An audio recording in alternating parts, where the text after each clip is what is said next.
Masunurin tayo sa mga ating mga amo. Exhort servants to be obedient unto their own master, to please them well in all things.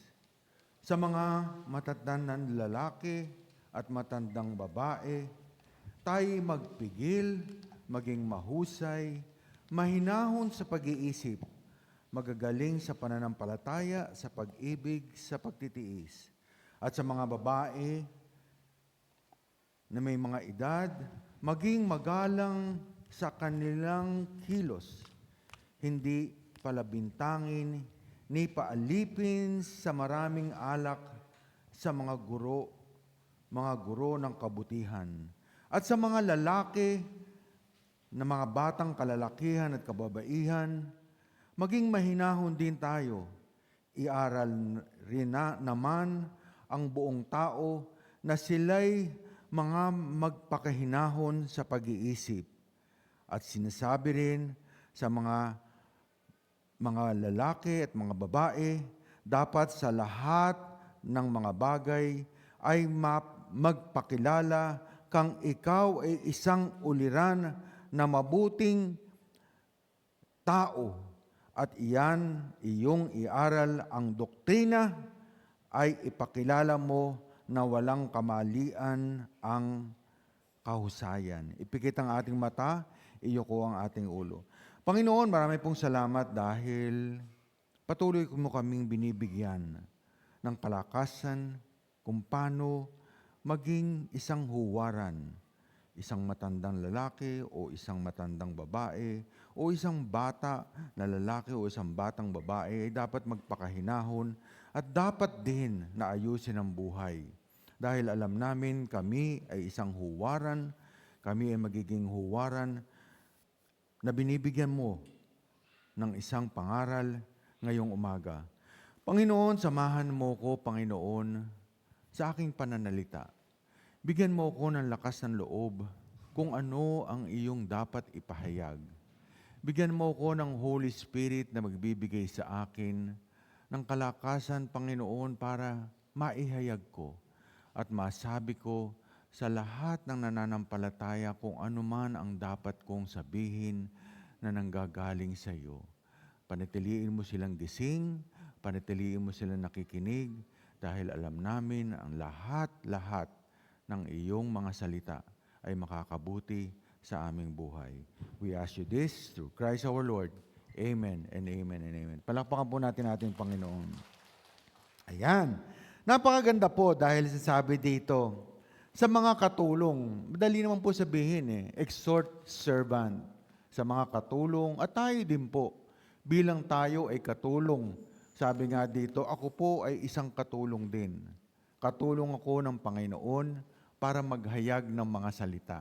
At sa mga matandang lalaki, ang sinasabi niya dito, napakadali pong intindihin. Dapat magpigil, maging mahinahon sa pag-iisip. At sinasabi rin dito ng mga matandang babae, sabi niya, likewise, dapat kumilos ng maayos, hindi malaswa, hindi dapat palabintangin, hindi rin dapat palainom, dapat kabutihan. At sa mga payo, sa mga matandang babae, o yung mga dalagita, o yung mga binata na lalaki, ano sabi niya?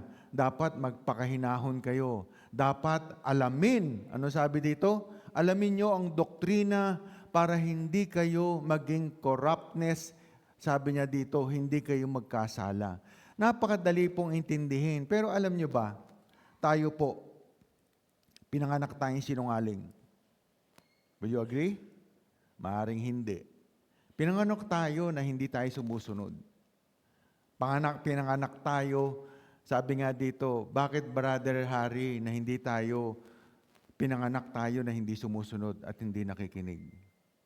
Tanungin natin, sino nagkasala na dito sa Panginoon? Taas ang kamay.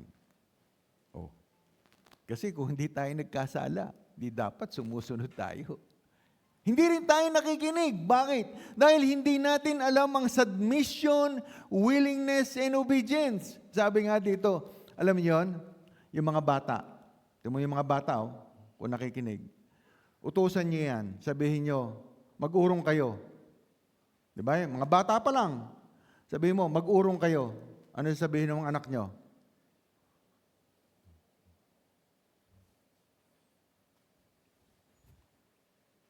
Susunod. Pero, hindi obedient. Susunod. Pero subukan mo. Utusan yung anak nyo. Pumunta ka sa barkada. Pumunta ka sa barkada mo. Ay, thank you, Mommy. Asawa mo. Subukan mo. Han, pwede ba bago ka umalis, maglinis ka muna ng bahay? Naman eh. Hihintay na yung mga kasama ko paglilinisin pa ako. Pero subukan mo. Sabi naman, nagpapaalam ang asawa mo, man, pupunta ako sa barkada. Subukan mong payagan mo na hindi naglilinis. Love you, honey. Uuwi ako maaga. Ano tawag doon? Submission, willingness, and obedient. Magkakaiba. Di ba? Subukan mo ang anak mo. O subukan mo kayo na lang. Sabihin mo, Brother Pedring, magsimba ka. Naman eh.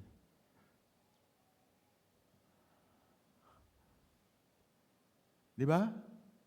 Pero subukan mong pumunta ka sa barkada. Okay. Di ba? Nung araw, pag sinabi mo na ganun, di ba? Nung araw, may mga lalaki pa na nagsasabong. Pag sinabi, Han, huwag mo sasabihin. Di ba? Sabihin mo, magsabong ka. Sabihin mo, Han, saan ka po alis? Magsasabong ako. Yes, thank you, honey. Mananalo na ako. Pero subukan mong magsimba ka. Ayaw. Subukan mo rin ang anak mo. Mag-aral ka. Sabihin ng anak mo, ba naman yan? Mag-aaral ako. Pero subukan mo maglaro ng ML. Paglaruin mo ng ML. Sige, maglaro ka muna. Okay. Love you, Mommy. Ganon tayo eh. Hindi natin alam ang submission, willingness, and obedience to God. Kaya tayo pinanganak na sinungaling. Pinanganak tayong tamad. Pinanganak tayong sinungaling. Pinanganak tayong hindi nakikinig. Pero kung titignan natin, ngayon tinuturuan tayo ng Panginoon. Di ba? Tinuturuan tayo ng Panginoon. Bakit tayo tinuturuan? Dahil gusto ng Panginoon na baguhin natin ang ating buhay. Shall we say amen? Di ba? Kanya nga dito, sabi niya, submission and obedience, agape, aren't the same thing.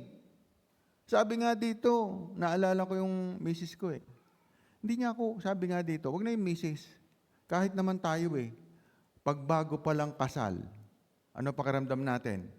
Masarap o hindi? Bagong kasal. Di ba? Bagong boyfriend. Masarap o hindi? Sino magsasabing masarap pag bago? Di ba? Masarap, masaya. O, sabihin natin, wrong choice of word. Pag bagong boyfriend, bagong kasal, masaya, taas ang kamay. O, konti lang ang masaya. Parang hindi masaya. Parang ayaw niya ng ano ah. O, tanong ko ulit, yung mga may babae, sino ang masaya pag bagong kasal? O yung bagong boyfriend? Naalala mo lang, taas ang kamay. Di ba? Pero bakit? Habang tumatagal, pumapait.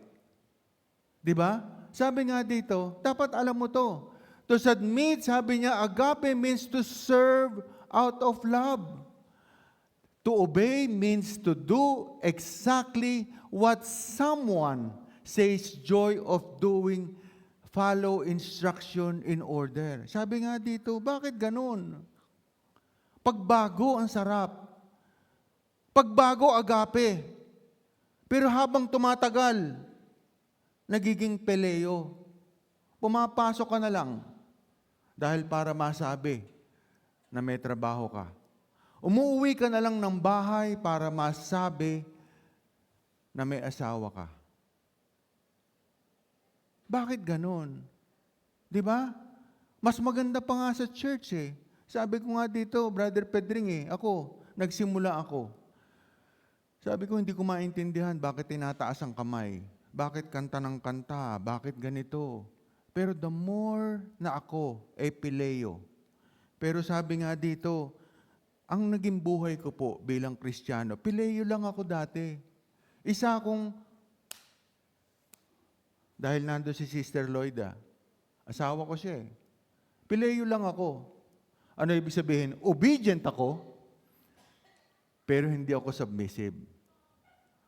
Pero habang nakikilala ko ang Panginoon, habang ako ay nagbabasa, nagiging willingness ako. Nagkakaroon ako ng willingness. Nagkakaroon ako ng kalakasan ng loob, ng kagustuhan. Di ba? Sabi nga dito, nagkakaroon ka ng kagustuhan. From pileo to agape. Pero sa atin po, marami sa atin, sa simula, maganda. Bagong trabaho, ang sipag-sipag. Pag naging 3 taon na, tamad na. Saan ka? Ay, absent ako, ma'am. Bakit? Absent ako eh. Bakit? Masama bang mag-absent? Pero pagka bago, ba't nandito ka? Strike ka. Ma'am, mahal ko trabaho ko. So makikita mo ang pagmamahal ng isang servant na sinasabi, dapat hindi. Dapat tayo from pileo love to agape love. Sabi nga dito, the more na ikaw. Sabi nga, kanya ako natutuwa eh. Di ba? Sabi nga dito, yung asawa ko, sabi niya, nung una, sabi, hindi ko gusto yan eh. Hindi ko gusto yan. Sinasabi eh. Sinasabi naman niya eh. Hindi ko nga eh, ba't yan ang napili ko eh? Lahat ng hindi ko gusto, nasa kanya. From pileo to agape. Ano ibig sabihin? Ngayon, hindi na ako pwedeng lumabas. Hindi ako pwedeng gumawa ng iba na hindi niya alam. Ano ibig sabihin? From pileo to agape. Kanya dito, ang Panginoong Jesucristo, ang gusto niya, tayo, katulad ng iba. Di ba? Katulad ng mga propeta noon. Di ba? Si Samuel, si Saul, lahat yan. Si Moses, from agape to pileo. Pero tayo, ang gusto ng Panginoon, naging pileo tayo, pero gusto niya ngayon maging agape tayo. The more natin dapat, sabi niya, dapat obedience and pileo will be rendered willingly. Kaya nga sabi niya dito, pwede ka maging obedient, pero ayaw mo. Pwede mo sabihin, mag-urong ka, pero hindi mo gusto. Di ba? Sabi nga dito, pag bago katulong, lahat ng mantika nakukulkol. Pero pag matagal na ang katulong, may mga mantika na ang inuurungan. Kaya dito, tinuturuan tayo na gusto ng Panginoon na tayo, habang tumatagal sa Panginoon, hindi tayo from agape love to pileo love. Diba? Ang gusto ng Panginoon, kung ano ka sa simula, dapat ganun ka pa din. At kung ikaw man ay nagsimula nang hindi mo siya mahal, ang gusto ng Panginoon, pamahal mo siya ng pamahal. Sabi nga dito, yung dating umuupo sa likod. Di ba? Sabi nga dito, lagi kong kinaano si Tiyay. Si Tiyay, lagi nakaupo sa likod. Di ba? Ito Tiyay yung Sister Alice na makikita mo ang diferensya. Di ba? Makikita mo ang diferensya ng pananampalataya. Si Sister Alice, pareho kami niya, nasa pinto lang. Parehas kami niya na unti-unting lumalapit. Unting-unting pumapasok dahil nagiging agape. Sabi ko nga dito, si Brother Harry, dating wala dito. Pero makikita mo ang diferensya ng lumalapit sa Panginoon. Lumalapit din sa harapan. At paglapit niyan sa harapan, nakikita mo na nagbabago ang pagmamahal sa Panginoon. Si Brother Pedring, dati nandun, papunta sa harap. Bakit? You become interested to the Word. You become interested to the doctrine. Sabi nga dito, yung doktrina ng Panginoon dahil ikaw ay nawawala yung corruptible. Hindi ka nakukurap. Bakit? Si Sister Alice, pag upo dito, hindi siya pwedeng istorbohin. Kanya dito makikita mo, pag ikaw ay nakaupo dito, pwede kang distorbohin. Pwede kang hindi makinig, pero habang lumalapit ka sa Panginoon, habang ikaw ay lumalapit sa Panginoon, habang ikaw ay umuupo sa unahan, lalo kang binibiyayaan dahil alam niya, nakikinig ka at lumalapit ka sa Kanya. Kanya dito, sabi niya dito, dapat walang pumipilit. Sa lahat ng bagay na ginagawa natin, mayroong tinatawag tayong willingness. At dito makikita natin kung sino, sabi nga dito si Sister Alice, pareho kami, 2017, hindi kami Christian.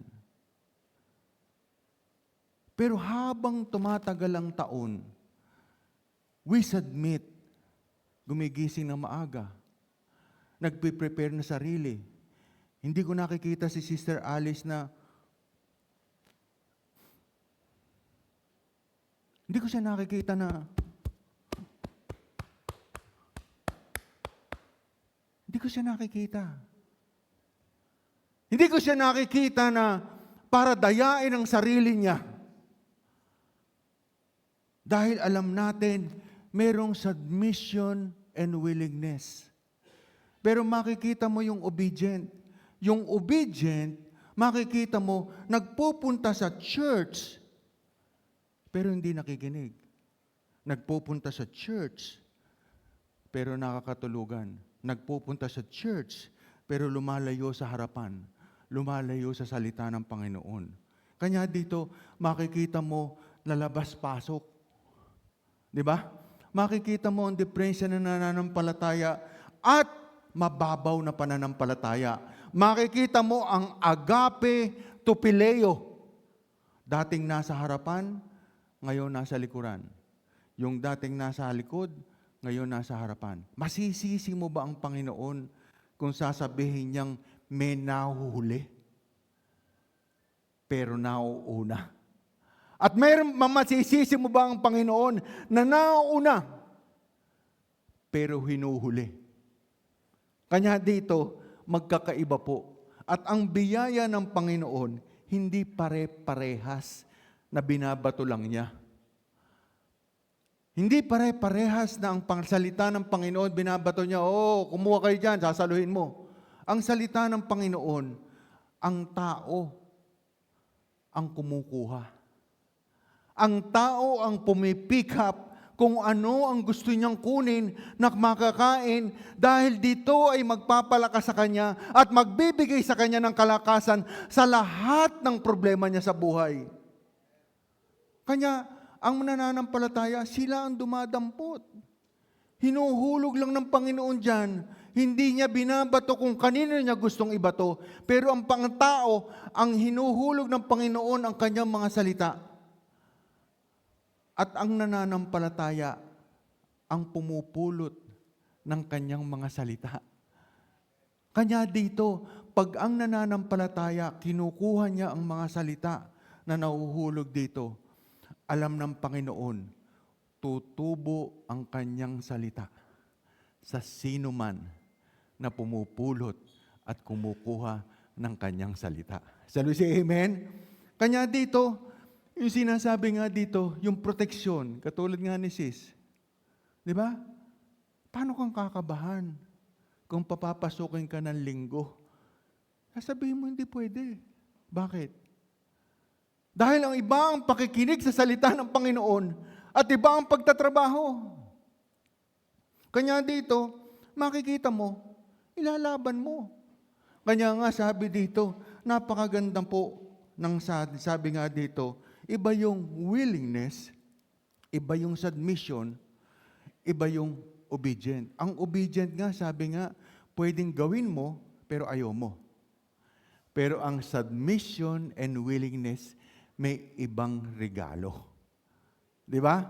Kahit sa pagtatrabaho natin, pagka ikaw maaga, iba ang pumapasok ng eksaktong 8:00 at iba ang pumapasok ng 7:30. Alam niyo ba yon? Magkakaiba. Bakit? Dahil pag ikaw ay pumasok ng 7:30, mas matindi ang pagmamahal mo. Pag ikaw ay pumasok ng 7:45, iba rin ang pagmamahal mo. Pag ikaw ay pumasok ng 8 o'clock, iba ang pagmamahal mo. At pag ikaw ay pumasok ng 8:15, iba rin ang pagmamahal mo. Kanya dito, ang sinasabi niya, nadidefine natin ang agape at pileo. Yung 8 o'clock, pileo lang yun. That's what you call pileo love. At yung 8:15, wala na yun. No love na yun. Undescribable na. Pero yung pumasok ng 7:45, pwede mo pang tawagin agape. At yung pumasok ng 7:30, pwede mo pang more agape love. Kanya dito mo makikita ang biyaya ng Panginoon, magkakaiba. Sabi nga dito, kanya nga, mas maganda kung biyaya man. Sabi ko, mas maganda na. Timo yung yung mga sa government, ano tawag doon, mga ayuda. Pare-parehas lang ang bigay. 7,000, 7,000, 7,000. Hanggang sa dulo, 7,000. Malas mo pag nahuli ka. Pero sa Panginoon, mas marami ang binibigay sa una. Hindi ka lang bibigyan ng 7,000. Bibigyan ka niya ng mas malaki. Dahil ang Panginoon, nakikita lahat kung sino ang binubuwis ang kanyang oras. Salve siya, amen? Palakpakan natin ang Panginoon. Kaya dito, napakaganda po na sinasabi, pare-pares tayo dyan. Sa mga katulong, ano ba Tagalog ng serban? Katulong. Katulong ako sa bahay? Oo. Ako, ano tawag mo sa akin? Katulong din. Katulong ako ng Panginoon. Di ba? Kayo, kung empleyado ka, katulong ka. Pero ano sabi? Sa lahat ng mga katulong, anuman ang tawag sa iyo, empleyado, sa bahay, sa church, dapat mahalin mo amo mo. Mahalin mo nang walang kaduda-duda. Kanya dito, napakasarap po kung tayo ay magiging Kristiyano, sabi niya dito. Ito po ang nakikita natin. God uses the mistake of David. Paano mo tuturuan si David?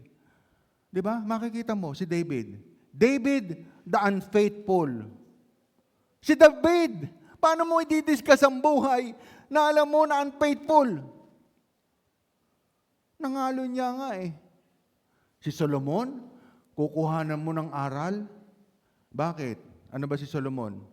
The womanizer. Ganyan naman tayo Di ba? Tinataas natin yung mga tao na alam natin mali ang ginagawa. Ang gusto ng Panginoon na dapat natuto tayo. Si Moses, minsan sa preaching itataas. Alam niyo ba si Moses? Ano pagkakakilala natin? Mainitin ang ulo, pero taas tayo ng taas. Foolish virgin. Foolish virgin, woman who do not think of the future. Hindi nag-iisip ng kinabukasan. Babaeng waldas. Di ba? Foolish virgin, babaeng waldas. Bakit? Hindi nga siya dumating doon sa dulo Naubos yung langis niya. Pero, taas ka ng taas ng kamay. Si David! Si David! Sabi niya, sundan natin si David. Si Solomon, sundan natin. Si Moises, sumunod sa Panginoon.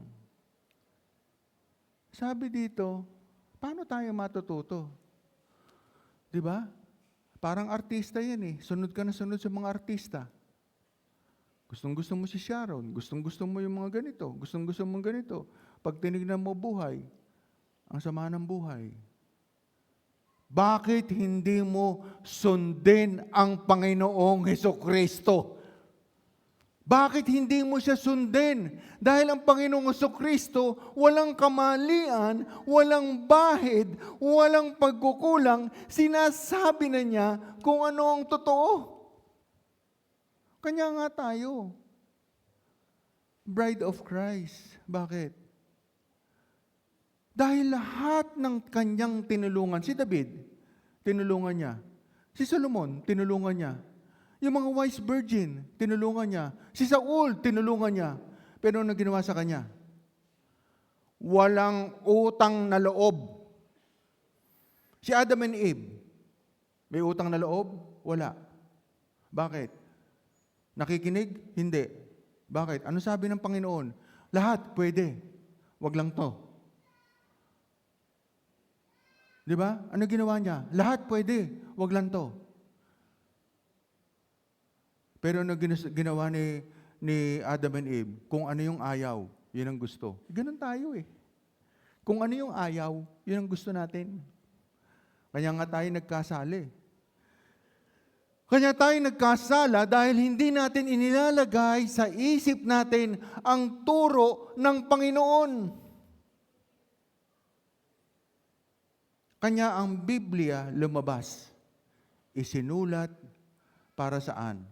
Para matandaan. Ang Biblia ay lumabas. Isinulat para matandaan ang mga kasalanan.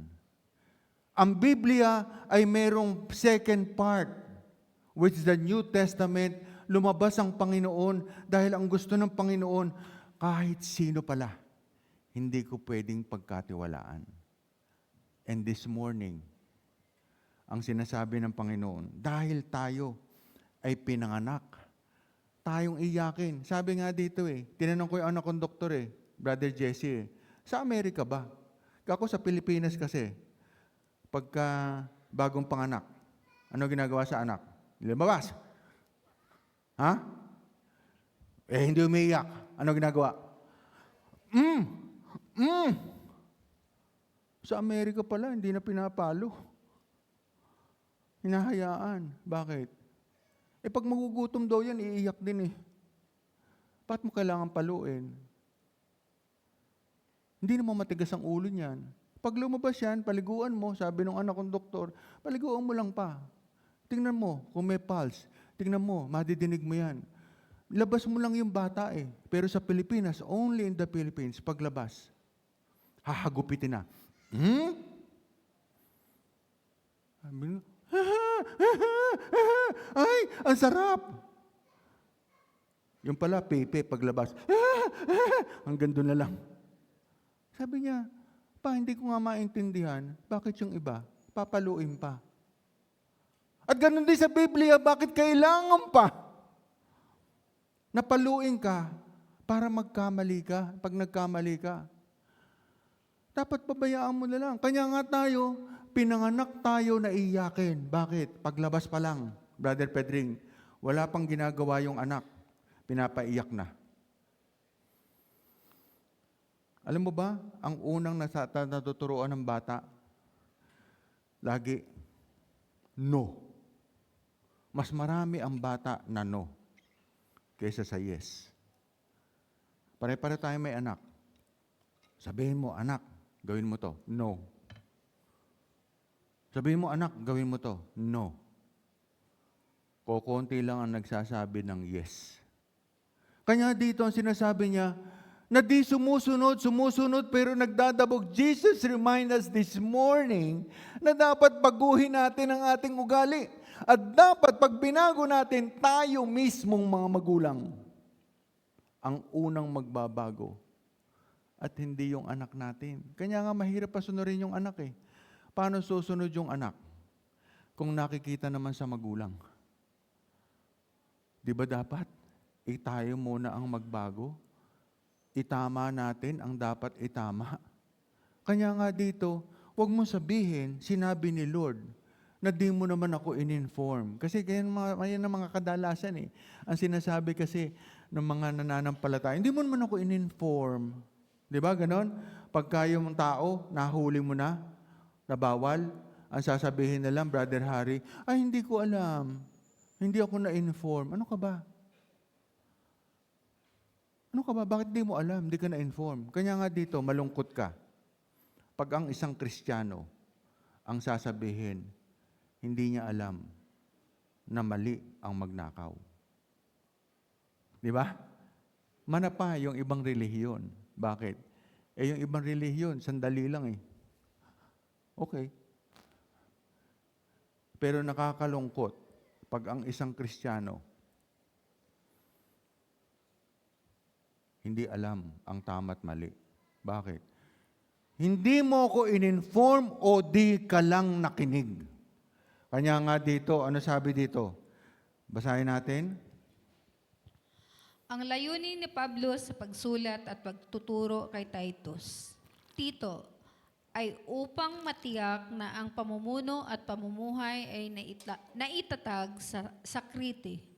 Nais niyang tulungan ang Titus, ang mga nagsisimba, ang mga simbahan doon ay isabuhay ang Ebanghelyo, submission o willingness and obedience to God. From Phileo to Agape Love. Bahagi nito ang pagtuturo sa kanila na lumago sa pagsabi ng hindi sa kung ano ang mali. Ito rin ang nagtuturo sa kanila na magkaroon ng pagmamahal sa kabanalan dahil sa awa ng Panginoon sa kanila. Amen. Kanya dito po, ang sinasabi nga, yung sa Crete, di ba, sa Crete, yung po, yung mga tao doon nananampalataya. Pero ang problema, nananampalataya, Pileo. Bakit? Ang galing mangaral, pero hindi ginagawa. At gusto ni Pablo kay Titos na pag ikaw ay mangangaral doon, baguhin mo ang kanilang ginagawa. From Pileo to Agape Love. Diba? From Agape Love. Kaya nga dito, ang sinasabi natin, being a bride of Christ, sa mag-asawa, hindi pwedeng mataas ang isa. Pareho tayong servant of Christ. Pareho tayong minamahal ang Panginoong Jesucristo. At kung ano man ang utos ni Alpha and Omega, huwag ka nang umangal. Dahil si Alpha and Omega ay si Jesus Christ na kailangan natin siyang sundin. Ano sabi? Di ba? Hindi ko naman nadinig yan. Ano ka ba? Paano mo hindi nadinig? Mga babae, sabi niya dito, dapat magpakahinahon sa kilos. Mga lalaki, dapat mapagpigil. Paano yung galit ko? Ano ka ba? Ang utos ng Panginoon, sober. Alam mo yung sober? Magpakahinahon. Huwag mong daanin sa galit. Mahusay ka. Dapat mahinahon ka sa pag-iisip. Dapat magaling ka sa pananampalataya, sa pag-ibig at pagtitiis. Bakit? Kahit na ano gawin, dapat marunong ka magtiis. At yan din ang sinasabi ko sa mga anak ko, nak, hindi. The more it's harder, yung hard, the more mo dapat gawin. Di ba? Kanya dito ang sabi niya, sa mga babae na matanda, gawin mo rin. Likewise, dapat ayusin mo ang kilos mo, huwag kang, sabi nga dito, walang kalandian. Di ba? Dapat normal ka ang behavior mo. Hindi ka nagpapa-impress sa mga lalaki. Hindi palabintangin at never ka. Sabi nga dito, na tumikim ng alak. Dapat ikaw, sabi nga, parehas din sa kabataang lalaki. Dapat mapaghinahon ka. Kanya nga dito, sinasabi dito, i-pattern mo, gawin mo yung doktrina na sinasabi ng Panginoon. At ito po ang doktrina na sinasabi ng Panginoong Jesucristo. Imagine mo ang word, di ba? Mundo. Imagine mo, Brother Harry, kung walang nagagalit. Do you want to live in the word na walang sigawan?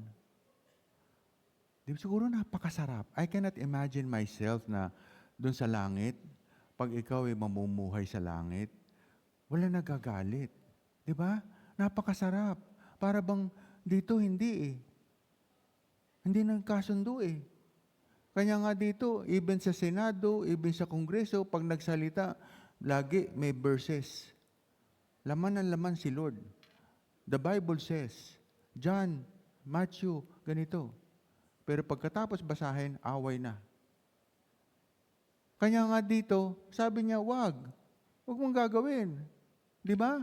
Kanya nga dito, napakahirap. Kanya nga dito, ang sinasabi niya dito, wag. Dahil ang Kristiyano, hindi pwede yung nakikipag-argue ka. Di ba? Kung sino yung mas mataas, hindi ka nakikipag-argue. Kaya lagi ko sinasabi sana, oh, no, I'm your father. I'm your father. You learn to obey and submit. I'm your father. Dahil ayokong lumaki na umaangal. At ayoko rin lumaki na nagdadabog.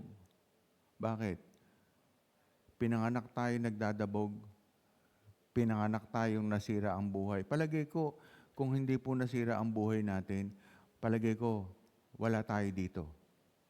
Pero kinaloob ng Panginoon na tayo ay makaramdam ng ganito para tayo ang magtuturo sa mga hindi nakakaalam kung sino si Kristo. Kanya nga dito, sabi niya dito, ang mga anak, sundin ninyo ang iyong mga magulang. Sabi niya, Efesyo 6:1, Panginoon, sapagkat sila'y matuwid. Totoo po yan. Kung ikaw ay matuwid, susundin ka ng anak mo. Pero kung ikaw ay hindi matuwid, hindi ka susundin. Kanya nga dito, bakit mo gagayahin? David, the unfaithful? Solomon, the womanizer? Lahat ito, mga tao na to, sa simula, magaling. Parang tayo. Sa simula, nakikita mo, bigla na lang mawawala. Sa simula, si Solomon, si David, si Moses, napakaganda. Pero habang tumatagal sa Panginoon, lalaging nagiging suwail. Si Moses, nandun na sa dulo. Ang sabi lang ng Panginoon, lumapit ka doon sa bato. Pukpukin mo lang, lalabas ang tubig. Kausapin. Sabi nga pala, kausapin. Ano ginawa ni Moses? Pinukpok. Habang lumalapit ka sa Panginoon, dapat nagiging masunurin ka. Dapat habang lumalapit ka, ano sabi niya dito? Bakit? Dahil ang sabi ng Panginoon, basahin natin, If ye keep my commandments, ye shall abide in my love. Even as I have kept my Father's commandment and abide in His love.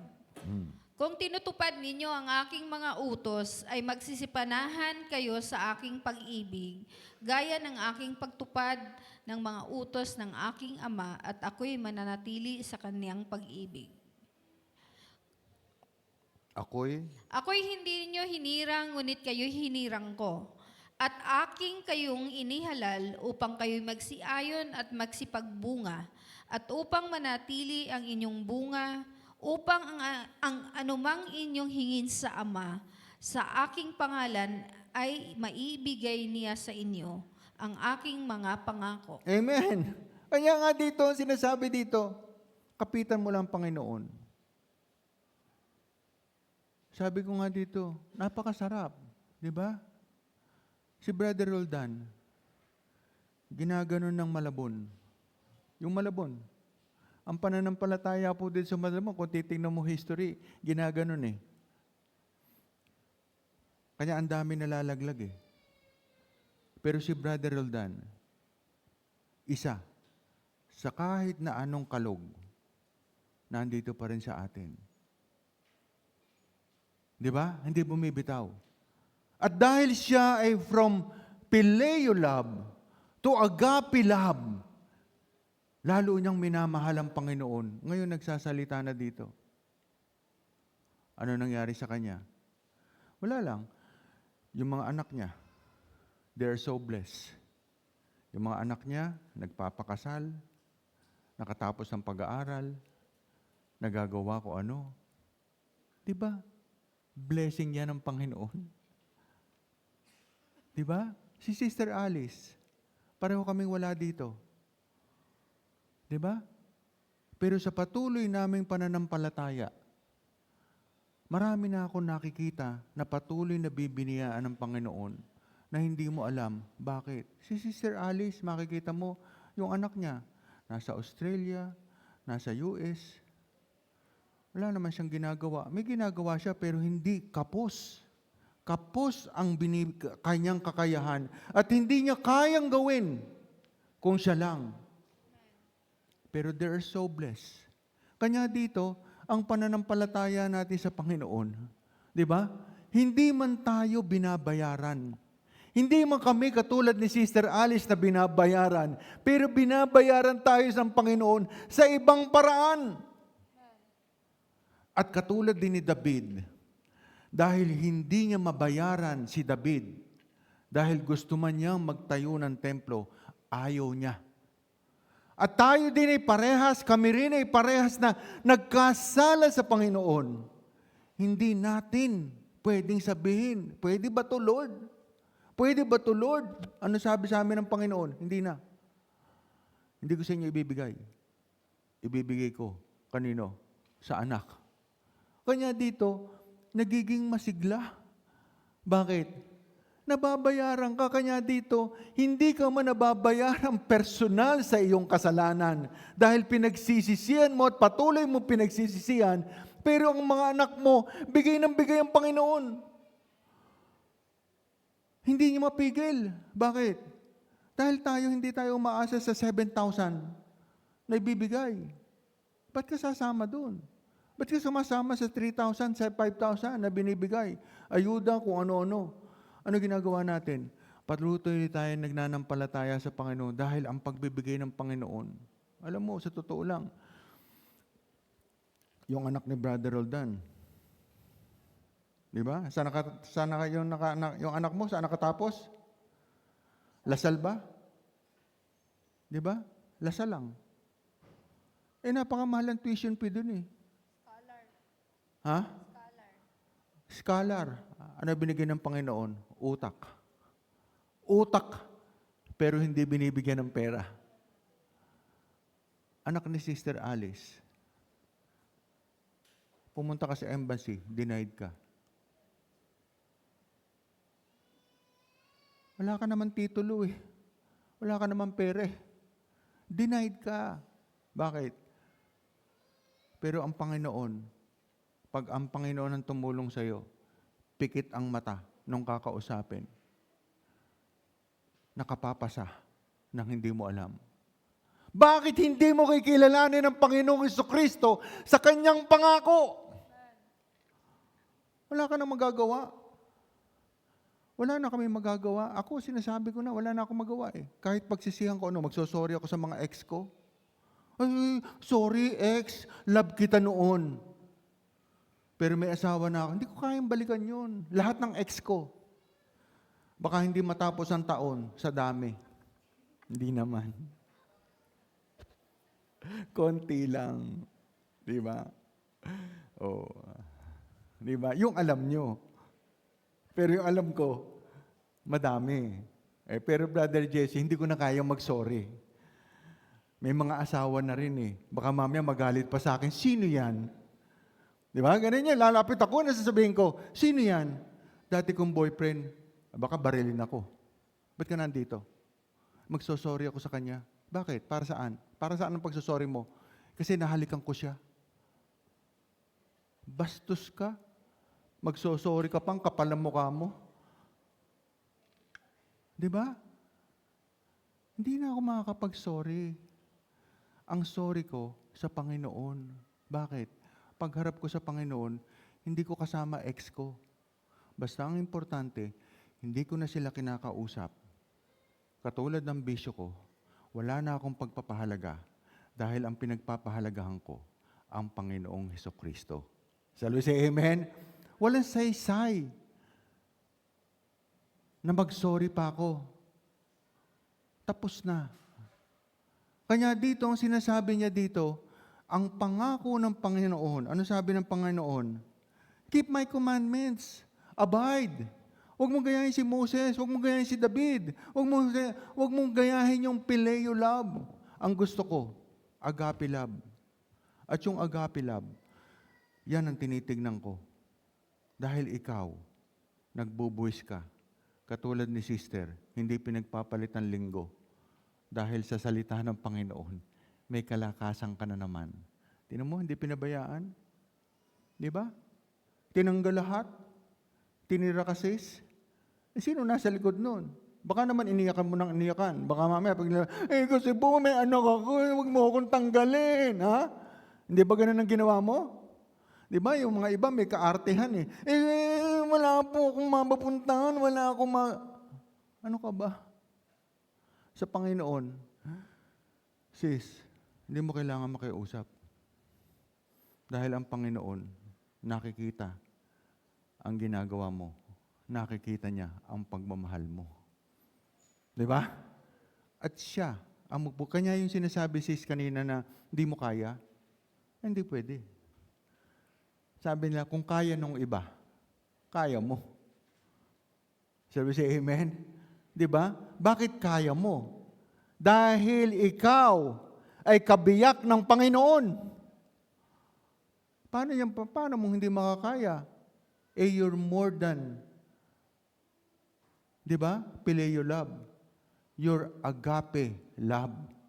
Kanya ikaw, hindi mo pwedeng sabihin, hindi ako naniniwala na mahina ulo. Mahina ulo dahil matigas ang ulo mo. Di ba? Mahina ang ulo mo dahil matigas ang ulo mo. Pero kung ang ulo mo, sunod-sunuran ka. Servant to the master. Palagay ko, lahat ma-accomplish mo. Kanya dito, bakit? Keep my commandments, abide in me. Di ba? Sabi niya, huwag pabayaan. Ano sabi niya? Dahil pag hindi mo pinabayaan ang pananatili sa Panginoon, ay maibibigay niya sa iyo lahat ng ipinangako niya. Salusi, amen? Kanya ang Panginoon may pangako, kanya nga dito, dapat tayong mamuhay ng matino, matuwid at makadiyos sa kasalukuyang panahon.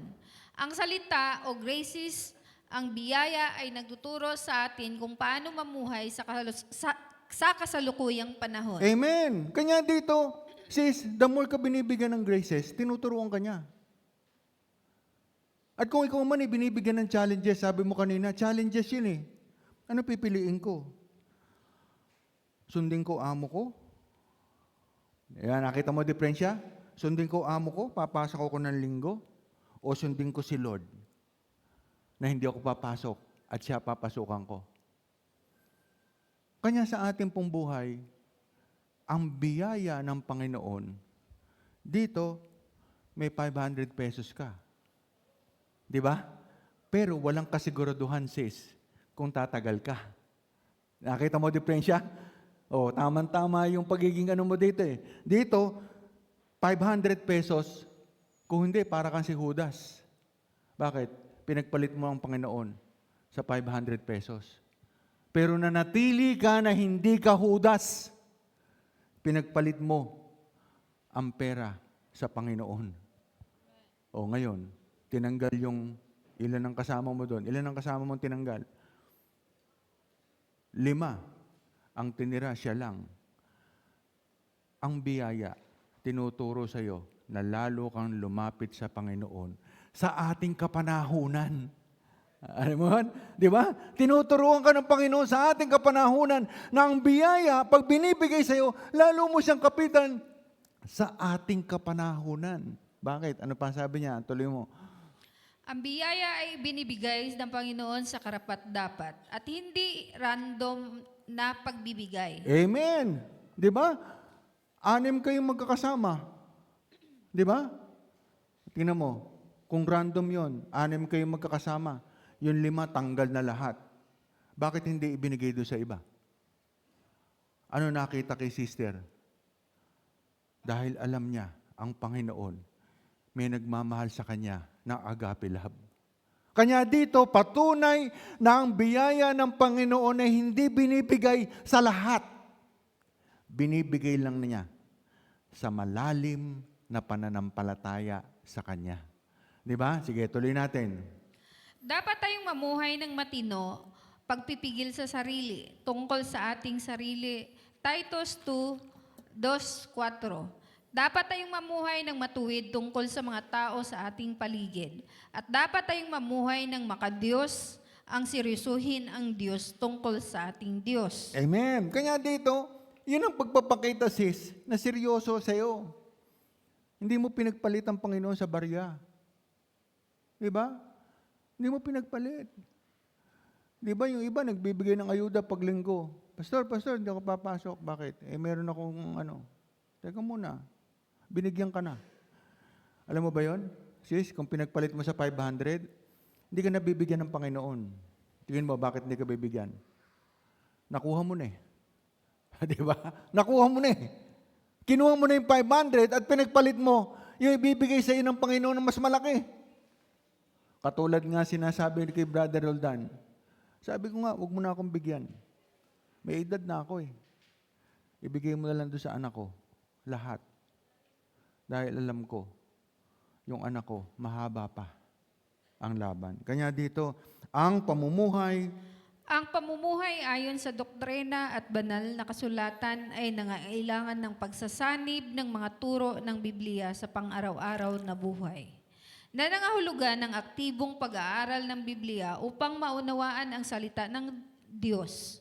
Ilapat ang mga prinsipyo nito sa mga aksyon at tiyakin na ayon ang mga paniniwala sa tamang doktrina. Ito ay ang nagsasangkot ng pari-pariho, personal na pag-aaral, panalangin para sa mga pag-unawa at paggawa ng mga pagpili at pagpapakita ng mga pagpahalagang Kristiyano na mabisang tumutuon sa pagitan ng paniniwala at paggawi. Amen. Because God wants us to be a winner. Sabi niya dito, when you obey me, I will bless you beyond measure. Ito yung sinasabi. Saan mo makikita yan? Malakay 3:10. Yan o, Malakay 3:10. If you obey me, I will bless you more. Sabi nga dito si Tiyay di ba? Hindi lang siya binigyan ng isang anak na nasa Australia. Binigyan pa siya ng isang anak na nasa US. Binigyan pa rin siya ng manugang. Dinala yung asawa sa Australia. Binigyan pa rin siya ng apo. Dinala din doon. Ano sabi? Beyond measure. Bakit? Si Brother Roldan, hindi lang siya binigyan ng isang anak na matalino, kundi binigyan ng 2. Hindi lang isa. Bakit? Dahil pag ang Panginoon na ang tumulong sa iyo, hindi ka niya bibigyan ng isa lang. Ang ibibigay sa iyo ng Panginoon, 2 o 3. Hanggang nananampalataya ka, ibibigay niya sa loob. Bakit? Because God, Isaiah 33:3, the Lord is our judgment, the Lord is our lawgiver, the Lord is our King, and He will save us. Ayun naman ang paniniwala natin eh. Bakit? Isaiah, sabi nga dito, 33:22. Ang pagbibigay ng biyaya, ang Panginoon, hindi tao. Kahit sino kakilala mo. Kahit sino kakilala mo. Kahit presidente pa yan, kahit sino pa yan. Bibigyan ka, isa lang. Pero ang Panginoon, pag tumulong, beyond measure, idadamay niya lahat ang mga anak mo para mapunta doon. Kanya nga dito, ang sinasabi natin, turuan natin. Ano sabi niya dito? Gawin Gawin ang iyong makakaya at gawin ng Diyos ang iba pa. Do your best and God will take care of the rest. Ay magkaiba sa God do your best and I will take care of the rest. At ito ang ginagawa ng iba, inaasa na lang sa Panginoon ang kanilang buhay. Amen. Kanya dito, sinasabi ng Panginoon katulad ng sis, di ba? Sabi mo kanina, Lord, kayo na po bahala. Hindi. Ang sabi ng Panginoon, do your best and let God do the rest. Hindi nangangahulugan na binigyan ka ng tsansa, pwede ka nang malate pumasok. Hindi nangangahulugan na pag ikaw ay binigyan ng tsansa, hindi ka napapasok. At iaasa mo na lang sa Panginoon. Hindi nangangahulugan na ikaw ay pag binigyan ng tsansa, papasa mo sa Panginoon. Ano sabi dito? Do your best and God will take care of the rest. Huwag kang lulubay. Gawin mo lahat. Gawin mo ang 85%. Huwag yung 15%. Ang ginagawa po nung iba, sabi nga dito, ay magkaiba. God, do your best. And I will take care of the rest. Pinasa na lang sa Panginoon eh. Pwede ba yun? Papasa mo sa Panginoon ang trabaho mo? Di ba? Sasabihin ng mga bata, Panginoon, mag-aaral ka. Ano pag-aaral? Sino ba dapat ang mga mag-aaral sa atin? Di ba? Yung mga bata, sabihin, Panginoon na bahala. Naku, magdasal ka na. Hindi nag-aral yung anak mo. Hindi nag-aral. Bakit? Sabi, bahala na si Lord. 75. Pero pag ang bata, ang anak mo, kaya ko pa. Alam mo, 80 to 90 ang makukuha. Kaya ko. There's no question kung papasa siya. Bakit? Ang pangako ng anak mo, kaya ko. So there's no question na yung 75. Ang question na lang, ano ang makukuha niya? 80 ba o 90? Kanya dito, magkakaiba po ito. There's no question na papasa ka kung nasa Panginoon ka. Ang problema lang, do you do your best? Di ba? Yun ang problema. Do you do your best? Baka mamaya, inasa mo yung Panginoon, 75, 25. Sabi ko nga dito, si Sister Lloyda, the reason why na lagi ko sinasabi, sundan niyo yung anak niyo. Sundan mo mama mo. Pares tayo. Bakit? Hindi niya magagawa yung trabaho niya kung nasa bahay siya. Hindi niya magagawa yung trabaho niya kung umaasa siya sa tao niya. Hindi niya magagawa ang mga bagay-bagay kung inaasa lang niya sa tao. Dahil hindi siya tumaasa sa tao, inaasa niya ang 15% sa Panginoon. She's doing her best at 85. And He's giving the rest to the Lord. O ngayon, lumalampas pa. Bakit? Hindi na pinababayaan si Lord eh. Kanya nga dito, ang sabi, ang tunay at tamang kahulugan, do your best and God will take care of the rest, ay nangahulugan ng paghahanap ng perpektong balanse sa pagitan ng personal na responsibilidad na pagsasagawa at pananampalataya. Hinihikayat ka nitong magtrabaho ng husto at gamitin ang inyong mga talento, habang isinusuko ang inyong mga alalahanin tungkol sa huling resulta sa mas mataas na kapangyarihan. Amen. Kaya dito ang sinasabi ng Panginoon, isuko mo sa akin. Di ba? Yung huli.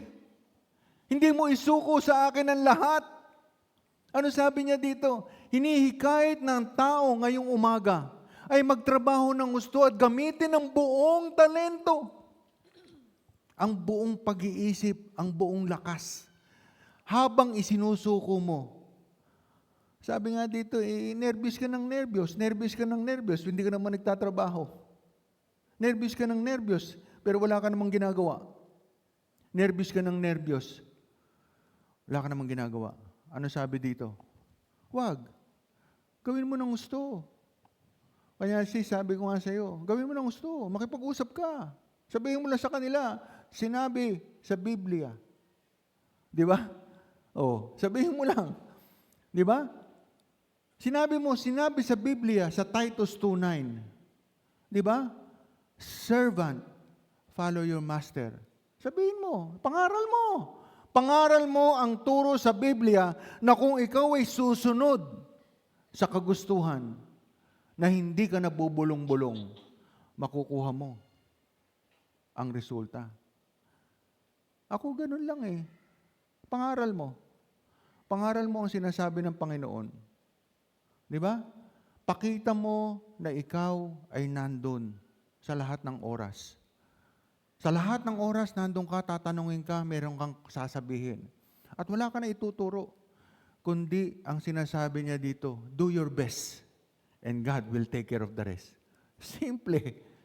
May 5 tao ka, do your best. Paano kang do your best? Sinabi ng amo natin, alas 8 pasok, alas 10 ka pumasok. Ikaw naman eh. Do your best, alas 10. Di ba?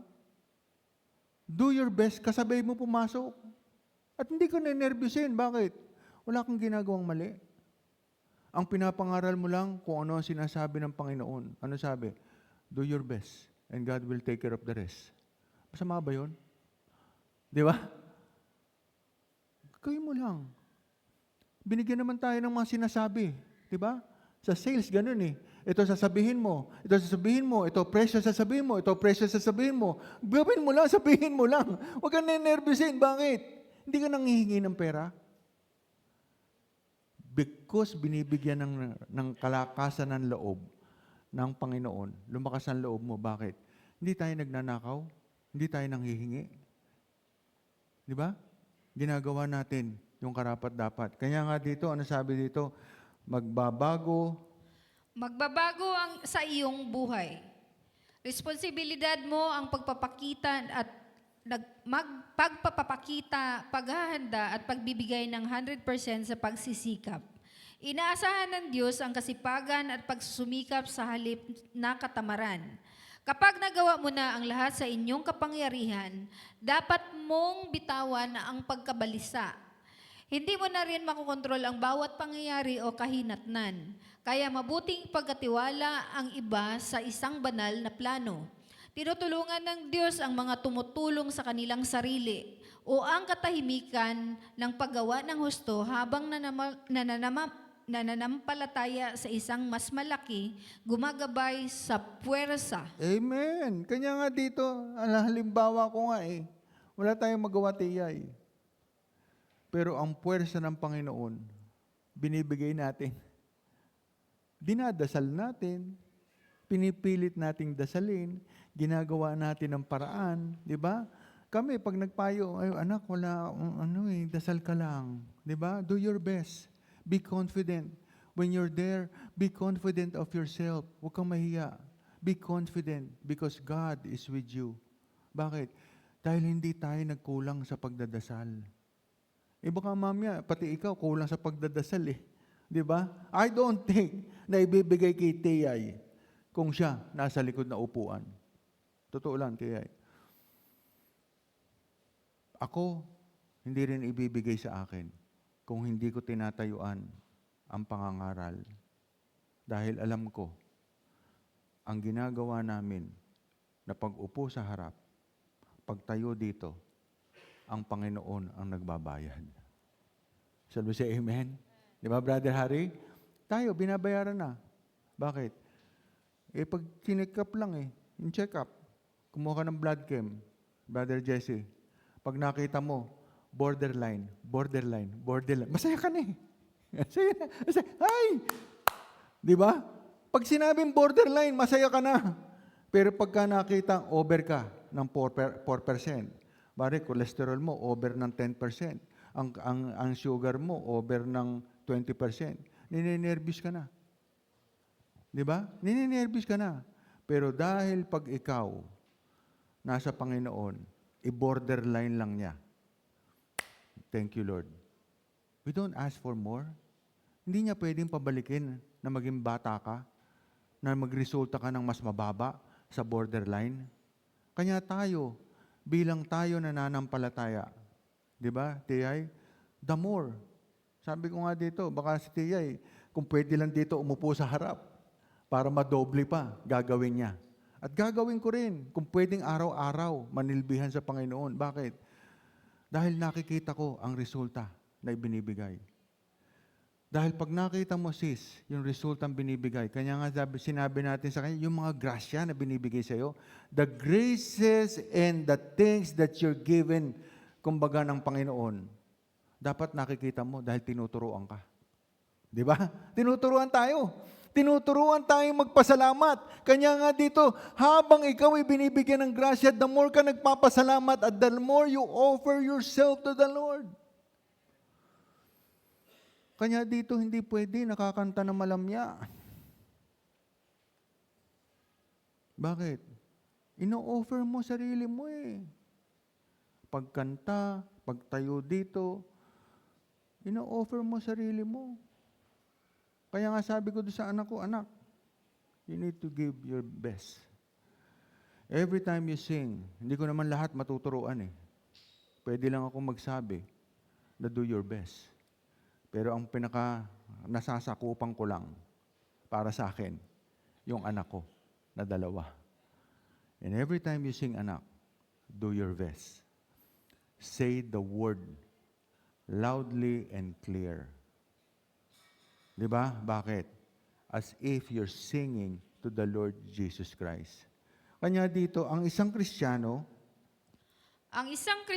o Christian at miyembro, Bride of Christ at ang kumakatawan sa fivefold ministry ay tinatawag na mamuhay sa pamamagitan ng halimbawa na nagpakita ng kanilang pananampalataya sa pamamagitan ng mga kilos, pananalita, pag-uugali, pag-ibig, at kadalisayan upang magsilbing saksi para kay Kristo. Ang pamumuhay na ito ay nagsasangkot ng pagiging asin at liwanag sa sanlibutan, na sumasaklaw sa mga prinsipyo ng Biblia sa unang Timoteo 4:12 na nagpapakita ng pagmamahal, kababaang loob at paglilingkod na ipinakita ni Jesus. amen, kanya dito, sabi ko nga, makikita mo, yung mga bata, nakakatuwa po. Di ba? Pinipilit kumanta. Pero yung mami niya tuwan-tuwa. Bakit? Yung expectation namin, maliit lang. Pero when they go to the stage, ang expectation namin 2, sobra. Bakit? God is doing something. Dahil ang sinasabi na dito, turuan mo, tinuturuan namin. Magdasal, mag-memorize ka. Di ba? Magbasa ka. Kanya dito, natutuwa ako kay Sia. Di ba? Nakagano na siya, oh. Makikita niyo ba yung si Sia? Noong 1 taon di makapagbasa, pero ngayon nagbabasa na. Di ba? Dahil ito yung sinasabing, do your best, and God will take care of the rest. Kanya dito, natutuwa ako. Biro mo, isang 7 years old. Pumunta kami doon para sa singing, ang galing yung anak niyo. Ang galing yung no. Kakaiba yung anak mo. Ano ibig sabihin? Do your best, and God will take care of the rest. Yun yung sinasabi. Gawin mong mabuti. Pero yung pag-alala mo, ipasa mo na sa Kanya. At siya na ang bahala. Ay di natutuwa ako. Kahit saan mo enroll. Ang galing ng anak mo. And you will be proud. Ito yung sinasabi na grasya. Di ba? Tinuturuan ka. Di ba? Tinuruan namin, sabi doon, magpiano. Nakaganon lang siya, straight body. Paano ka hindi matutuwa? Ano sabi dito? Ang mga taong nangangaral at nagsisimba, ngunit kumikilos sa kabaligtaran na paraan ay karaniwang inilarawan bilang mga mapagkunwari. Ang pag-uugaling ito ay madalas na tinutukoy bilang hindi pagsasagawa ng inyong mga ipinapangaral. Ito ang meek believer na nagagalit ang Panginoong Jesus. Kabilang sa mga pangunahing pananaw sa pag-uugaling ito, ang babala sa Biblia. Mahigpit na pinuna ni Jesus ang mga iskriba, parisiyo, Kristiyano, nagsisimba dahil sa eksaktong pag-uugaling ito na nagsabi, nangangaral sila ngunit hindi nila ginagawa sa Mateo 23:3. Inilarawan niya sila bilang paglalagay ng mabibigat na mga tupa. Ang gayong mga individual ay nakitang mapanganib na lumilitaw na sumusunod sa makadiyos na mga simulain sa publiko habang kumikilos dahil sa pagkamakasarili o kasamaan ng pribado. Ang ilang mga tao ay nangangaral ng mga bagay na hindi nila ginagawa dahil sa mapagkunwari na walang kabuluhan. Habang ang iba naman ay maaring nagsikap na makipagdigma sa kanilang sarili o panghihinayang. Ang ilan ay maaring ituring din ang pangangaral bilang isang professional na karira sa halip na isang personal na paniniwala. Gayunpaman, ang sadyang pangangaral ng mga maling ibanghilyo upang linlangin ang iba ay ang mahigpit na hinahatulan. Amen. Kanya dito, nakakatuwa po pag sinasama namin yung dalawa. Kasi ngayon, gusto namin magkaroon ng oras Sasama namin sa office. Makita mo yung dalawa. Shh, don't disturb mommy. Makita mo si Kylie, nagsusulat dun. Nag-aaral din. Because I want them to know na ang buhay hindi natatapos sa pag-aaral. At pag ikaw ay nag-aral, pagkatapos mo mag-aral, it will be the same. It be work, study, work, and study. Bakit? Dahil alam ko, 1,000 kilometer pa ang babiyahihin ng mga bata na to. Na kung sino man ang mga magulang ng mga bata na to, di ba? Yung youth natin, kailangan nating gabayan. Dahil ang sinasabi nga, sila yung magta-travel ng 1,000 miles. Ako, sabi nga dito tayo, konti na lang milya Di ba, Sister Pe? Konti na lang milya Di ba? Masarap din. Konti na lang milya. Pag ikaw ay may edad ng 60, pataas, konti na lang miles ang gagawin mo. Ang sabi nga dito, doon ka pa ba magko-complain? Doon pa ba tayo magko-complain kung ikaw ang edad mo ay 40 na? Kung doon ka pa ba magko-complain kung ang edad mo 50 na? Palagay ko, the more ikaw na wag mag-complain. Kasi bakit? Marami ng sakit na dumidapo sa'yo na hindi mo dapat mag-complain dahil gusto mong ipakita sa Panginoon na pag nag-edad ka ng 50, the more you're clean, the more you're not complaining dahil alam mo, ginagawa mo na lang tama lahat kung ano man ang maiiwan mo dahil alam mo na yung iiwan mo ay wag na ring magkasala na katulad ng pagkakasala natin. Di ba? Ng mga pagkakasala natin. Kaya yung anak ko, baka magantihan Ano sinasabi ko sa anak ko? Anak, even though you're not so beautiful, but sometimes the challenge is there. Bakit? Pwede kang magantihan. And the only thing that you can survive is pray. And pray. And be close to the Lord. Kasi, pwedeng gantihan At doon tayo kinakabahan bilang mga magulang. Baka magantihan. Nagbabago nga tayo. Kanya tayo pinipilit nating magpakatino. Bakit? Sabi nga dito, pag edad mo 50 na, huwag ka nang sumama sa bisyo. Huwag ka nang sumama dito, doon sa nakakarami. Lagi kang sasama doon sa kokonti. Bakit? Yung kokonti. Sabi nga dito, kokonti na hindi umiinom, doon ka. Kokonti na yung hindi naninigarilyo, doon ka. Kokonti na yung hindi sumasabong, doon ka. Kokonti na yung umuuwi ng bahay, doon ka. Dahil alam mo, sabi nga dito, bakit? Ano ba sabi nga dito? The doctrine of God, our Savior, in all things. Sabi nga dito, basahin natin. Huwag mangagdaya, kundi mangagpakita ng buong buting pagtatapat upang pag-igihan ang sa lahat ng mga bagay ang aral ng Diyos na ating tagapagsalita. Sapagkat napakita ang biyaya ng Diyos na may dalang kaligtasan sa lahat ng mga tao. Amen. Kanya dito, sabi nga dito, Jesus Christ, sabi nga, I am the light of the world. Kaya hindi po tayo masyadong naglalagay doon na puro sa Old Testament. Nakita po natin na nandito tayo sa Bagong Tipan puro si Lord. Dahil ito po yung tama eh. Di ba? Dahil wag na nating balikan yung mga old. Dahil alam natin, lahat ng nasa old, nagkamali. Di ba? Lahat ng nasa old. Di ba? We're not going to church because you're a Christian. We're going to church. It's not an optional because we submit ourselves to the Lord. Kanya po tayo nasa dito sa church. Bakit? Walang pumipilit. Willingness tayo na nagpupunta kay Lord. Willingness tayo dahil submit tayo.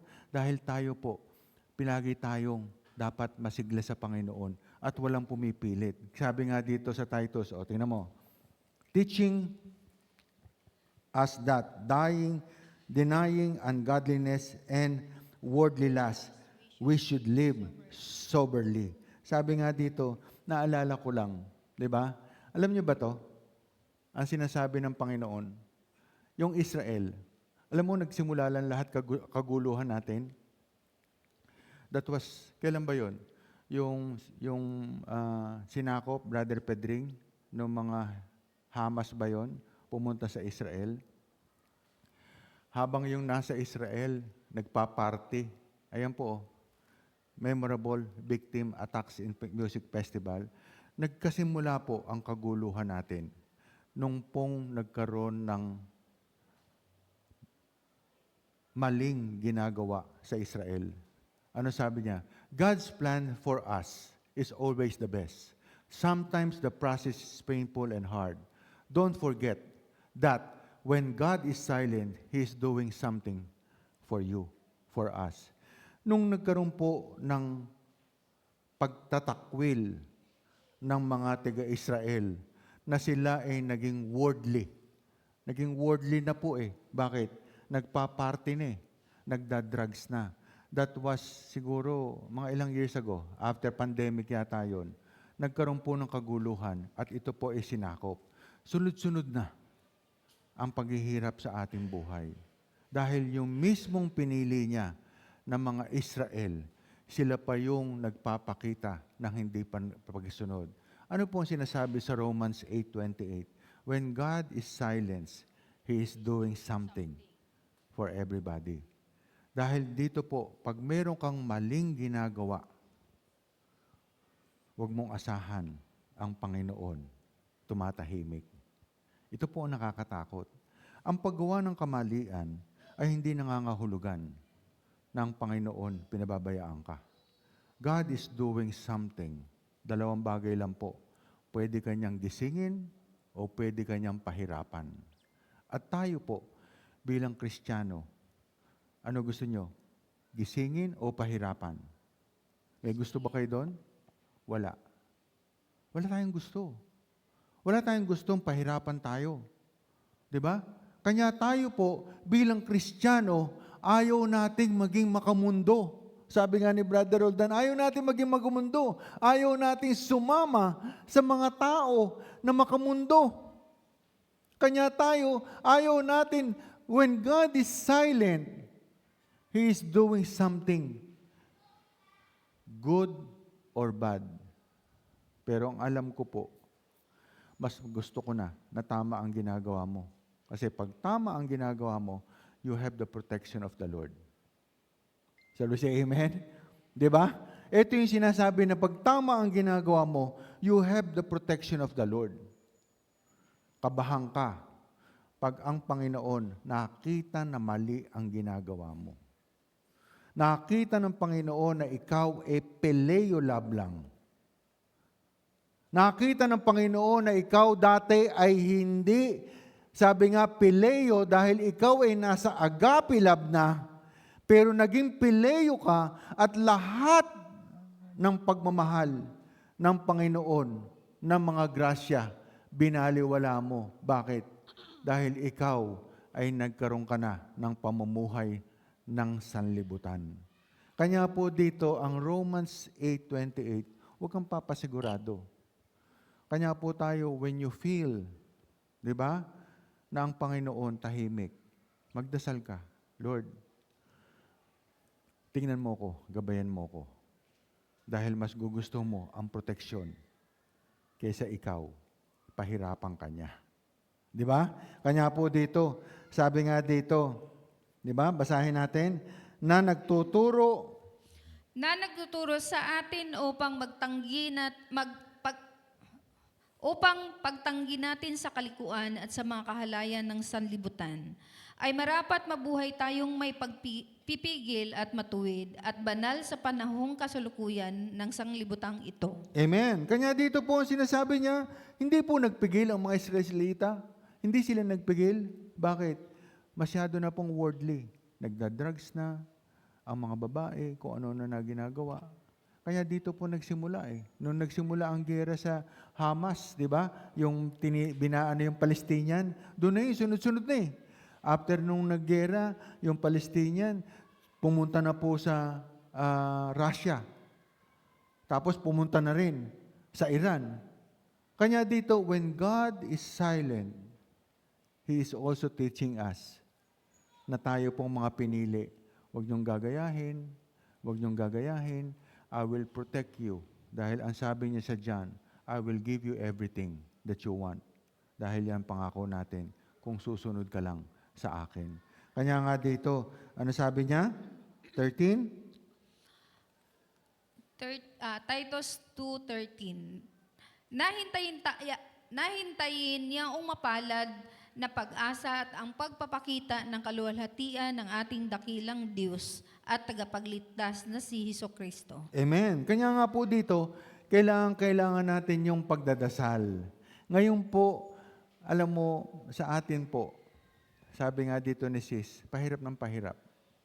Lalo natin kailangan sumasamba, lalo natin, Sis, nakakapitan ng Panginoon, lalo tayong lalapit sa Kanya, lalo tayo magiging agape, dahil ang sinasabi nga dito, pag tinanong mo ang buhay ngayon, may nadadalian ba sa buhay? Wala. Lahat pahirap. Lahat ng makausap mo, pahirap ang pahirap, sis. Hindi lang ikaw ang nahihirapan. Lahat nahihirapan. At ngayong umaga, tinuturuan tayo na lalong manalig sa Panginoong Hesukristo. Lalo tayong maging agape. Lalo tayong wag sasama sa Pileo Lab na nagpupunta sa church para lang masabi na nagsimba. Ang kailangan natin sa bawat pagsisimba, nakakapulo tayo ng salita. Sabi nga ni Sisi, tuwing umaga, binagbabasa siya ng tatlong verses, di ba? Tapos nilalagay pa niya sa passage, di ba? Nilalagay pa niya sa message. Ano ginagawa? Humahanap siya ng kalakasan. At ngayong umaga, napakaraming tinapon ng Panginoon ng mga salita. Napakaraming tinapon ng Panginoon ng mga salita ngayong umaga. At hindi niya ibinibigay ang mga salita na to sa ating puso. Inilalagay lang niya na ikaw ang pipitas. Di ba? Pipitasin mo ang itong salita na to para dumapo at ilagay mo, itanim mo. Gusto ng Panginoon na ito ipipitasin mo na parang bunga. Dahil ang Panginoon, pag pinitas mo yan, itinanim mo sa iyong puso. Alam ng Panginoon na pag ikaw, di ba may kasabihan, kung ano ang tinanim, siya ang aanihin. Kanya sa atin, kung tinanim mo, nagpunta ka sa church, wala kang itinanim. Wala kang salita na kinuha, sis, na katulad ng sinasabi mo, na kahit anong basa mo, kahit anong memorize mo, pero walang word na tumanim sa'yo, walang tutubo sa iyong puso. Walang tutubo sa iyong pamilya. Walang tutubo sa iyong mga anak. Walang tutubo sa iyong tahanan na biyaya. Dahil ikaw mismo hindi nagtatanim at wala kang aanihin na anumang bagay sa Panginoon dahil hindi ka nagtanim. Kanya dito, sabi nga sa ating kahirapan, katulad ni Sis, ang kinakapitan niya, every morning, 3 verses. At ngayong umaga, sabi nga dito, pag hindi ka nagsulat, di ba, sa atin, naalala ko nung araw, pagka nagsisimba. Di ba? Pag nagsisimba, yung araw, makikita mo, yung Christian, may mga notebook pa. Di ba? Makikita mo, yung mga Christian, di ba? May mga notebook pa. Bakit? Sinusulat yung verses. Sinusulat lahat yung mga bagay na magpapaalala sa kanya sa mga linggong darating. Di ba? Sa mga linggong darating. Dahil ang gusto niya, merong makuha. Kanya nga dito, hindi na ako naniniwala doon sa YouTube. Bakit? Makikita mo ang views eh. Di ba? Kanya po sa ating pamumuhay, nasa sa inyo kung gusto niyong baguhin ang kinabukasan. At ang kinabukasan, tayo lang po ang magbabago kung ating itatanim ang salita ng Panginoon sa ating puso. At hindi po ang Panginoon. Dahil ang sabi nga dyan, kung sino yung Kanya, yun ang kumukuha at umaani. At yung hindi Kanya, sabi nga dito, di ba sabi, not everybody who says, Lord, Lord, Lord. Hindi lahat na nangungusap ng Panginoon, Panginoon ay Kanya. Alam ng Panginoon, ilan lang ang nangungusap na tinatawag sa Panginoon. At sa ngayong umaga, ang sinasabi nga ng Panginoon doon, kung hindi mo aanihin, walang tutubo. Kanya po dito, na siyang nagbigay sa kanilang sarili dahil sa atin, upang tayo'y matubos niya sa lahat ng mga kasamaan at malinis niya sa kanilang sarili at ang bayang masikap sa mabubuting gawa upang maging kanyang pasariling pag-aari. Amen. Ang mga bagay, Ang mga bagay na ito ay iyong salitain at iaral at isaway sa buong kapangyarihan. Sino man ay huwang humamak sa iyo. Amen. Kaya nga sabi dito, kung nananampalataya ka, galit ang Panginoon. Sino man ay huwag humamak sa iyo. Dahil sino kalaban niya? Ang Panginoon. Di ba? Ang Panginoon ang kalaban niya. Ang problema, kung ikaw, walang proteksyon ng Panginoon. Ha? Bakit? Ito yung sinasabi natin, paglabas natin. Ano nakuha mo? Katulad sinasabi ni Sis. Di ba? Humahanap ako ng salita. Humahanap ako na magbibigay sa akin ng kalakasan. Ito po yung malungkot na pag ikaw, umalis ka dito, wala kang kalakasan na nakuha. Na pag tinanong ka, ano tinuro ni pastor? Ano tinuro sa church? Wala. Hindi ko naintindihan eh. Di ba? Panonoorin ko na sa video, huwag ka nang umasa. Hindi totoo. Dahil ang pag-ani, sabi nga, ang pagbabasa, dapat nung oras na yon, doon ka umani. Dahil pag oras ng anihan, di ba? Doon ka dapat umani. At huwag mong sabihin na aani ka bukas. Kanya nga sabi dito, ang Panginoon ay tumawag, ang sabi niya, bakit walang mga manggagawa? Di ba? Sinabi niya doon, bakit walang manggagawa? Walang umaani. Sabi niya ganun, ang dami na nauna. Pero hindi umaani. Pero ang Panginoon, tinawag niya yung, meron siyang tinawag eh. Di ba? Tinawag niya. Yun ang umani ng umani, natapos. Kanya nga sabi ng Panginoon, kung sino man yung nahuli. Di ba tinatanong? Ano sabi? Bakit pareho lang kami? Nahuli naman sila. Pero binigyan mo ng higit pa. Dahil ganun po ang buhay natin. Ang buhay natin ay nakikita kung sino yung umaani. At nakikita kung sino yung hindi umaani.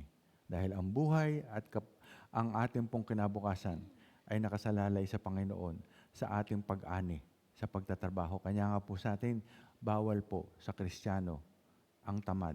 Sabi nga dito, do your best and God will take care of the rest. Kanya po sa atin, ang kanyang salita ay nasa atin na kung gusto mong gamitin o hindi. Dahil ito po ang magbabago sa ating buhay. Sabi say amen? Palakpakan natin ating Panginoon. Ayan. Sabi nga po, kailangan mayroong simula at may katapusan. Sabi nga dito, hindi po pwede. Talagang sakto tayo dahil ang Panginoon po, ganun din po tayo kamahal. Binibigyan tayo ng oras, kailangan tayo po ay sakto. Kung bibigyan man tayo ng extension, lahat po yan ay sa Panginoon lamang. Tayo po tumayo, di ba? At muli po, kung meron kayong kahilingan, meron kayong dasal na gusto, pumunta po kayo dito sa harap para matulungan namin kayo at para maipagdasal namin kayo. Sa lahat po na may kahilingan, pumunta lang po sa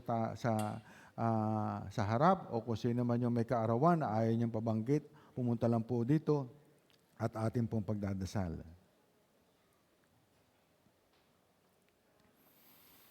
Ayan. So kung wala na po, tayo po ngayon ay pikit ang ating mata. Panginoon, marami pong salamat. Binigyan mo kami ng tsansa, binigyan mo ko ng karapatan na magsalita. Binigyan mo ko ng kung ano ang dapat sabihin, Panginoon, ngayong umaga. Salamat sa pagbibigay sa akin ng mga dapat sabihin na alam namin na makakatulong, Panginoon, sa lahat ng nananampalataya. Kalakasan na sa iyo galing, biyaya na sa iyo galing, dahil alam namin pag sa iyo galing ang biyaya, ay bibigyan mo ito ng mas higit pa ng pag-asa sa buhay. Salamat, Panginoon, sa pananatili namin sa iyo, na binibigyan mo ng proteksyon ng aming mga anak, Panginoon. Binibigyan mo ng aming kalakasan ng aming mga anak. Patuloy mo silang tignan, Panginoon. Patuloy mo silang gabayan. Patuloy mo ang mga magulang ay bigyan ng kalakasan na ituro sa mga anak kung ano ang nararapat. Alam namin, Panginoon, na itong lahat ng mga bagay nito ay sa iyo manggagaling. Ang sabi mo nga, Panginoon, servant, sundin mo at maging masunurin ka sa master. Panginoon, ikaw ang master, ikaw ang alpha and omega namin, Panginoon. Alam namin, Panginoon, na ikaw ay lagi naming kasama. Ikaw po ang amin tinitignan na nanunungkulan at gumagabay sa amin. Panginoon, napakaliwanag na sinasabi mo, Panginoon, na ito ay gagawin namin ang aming tungkulin sa abot naming makakaya at ang pag-aalala ay kukunin mo na. Salamat sa kalakasan at sa iyong turo, Panginoon. Panginoon, ang aming mga anak, ang aming mahal sa buhay na nasa ibang bansa, alam namin na malayo, Panginoon, pero ang iyong pag-ibig ay kayang sumakop, kayang tumingin at kayang proteksyonan ang lahat ng aming mahal. Panginoon, isinasama namin ang aming mahal sa buhay na iyong tignan at gabayan. Panginoon, ang kumpanya na aming pinapasukan ay lagi mong titignan. Si Sister Lloyda ay lagi mong titignan dahil alam namin, Panginoon, hindi madali. Pero alam namin kung gagawin niya ang best niya, ikaw ang magbibigay ng kakulangan. Panginoon, sa mga empleyado ay lagi mo rin titignan na mag-ingat, mag-ayos sa kanilang pamumuhay. Ituro mo rin sa amin ang hindi gumagawa ng mga mali at mga kamalian dahil alam namin, Panginoon, ang paghuhusga ay nasa iyo. Ituro mo kung sino ang gumagawa ng mabuti at sino ang gumagawa ng masama. At ituro mo rin sa amin ang pagpapasya dahil alam namin, Panginoon, ikaw ang gagabay sa aming pagdidesisyon at sa aking asawa kung paano desisyonan ang lahat ng bagay. Panginoon, ang aming church ay nagpapasalamat kami sa patuloy mong tinitignan. Ang aming pong mga youth ay patuloy mo silang pag-aralin, Panginoon, patuloy mo silang gabayan dahil alam namin kung sila ay nakikinig sa iyong mga salita, mangyayari ang kanilang kahilingan. Panginoon, ang lahat, ang aming pong gobyerno, ang aming pong bansa, at ang mundo ay pinagdadasal din namin, Panginoon, na sana'y magkaroon ng katahimikan, na sana ay sa mga turo mo, Panginoon, ay gawin, hindi lamang sinasabi, Panginoon, kundi gagawin la.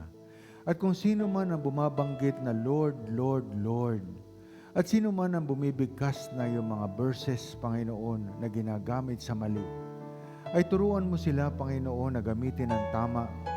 Dahil ang pagpapahinahon, katulad ng sinabi mo sa Titus, na dapat ang pamumuhay ay magkaroon ng paghihinahon, pagtitimpi, pagmamahalan, dahil alam namin, Panginoon, pag ito na ang pinakairal, ay para ka nasa langit, na ang may mundong tahimik, na mayroong bansa na tahimik, na mayroong pagkakaisa. Pati na po ang mga tahanan na mag-asawa, Panginoon, at ang kanilang pamilya, sana'y matutunan ang pagiging tahimik, pagiging maayos, pagpapalakad ng maayos, dahil alam namin ang pagsunod sa iyo ay isang magandang bagay na mapapabuti ang buhay at ang mga bukas ay mapaayos, dahil alam namin, aasa namin sa iyo ang lahat ng ito kung ang lahat ay sumusunod. We ask you this through Christ our Lord. Amen and amen and amen. Palakpakan po natin ating Panginoon. Yeah. Amen. Hallelujah. So ngayon magsasalita po si Sister Loida. Yes, maupo muna lahat. So, mapagpalang tanghali sa lahat na